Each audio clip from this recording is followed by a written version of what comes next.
ये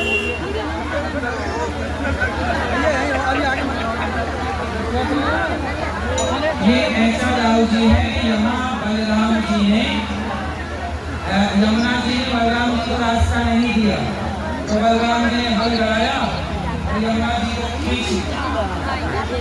आज भी यहाँ पर यमुना जी टेढ़ी। अभी आपको यहाँ यमुना जी का दर्शन, हमारी यात्रा यमुना जी से शुरू हुई थी और आज यमुना जी का विश्राम। यहाँ पर यमुना मैया टेढ़ी, मतलब दाऊ जी मतलब बलराम जी ने यमुना जी ने रास्ता नहीं दिया और खींच लिया। ये ऐसा दाऊ जी खींचा था यहाँ पर। अब चलेंगे यमुना जी। चलो यहाँ से चलेंगे, यहाँ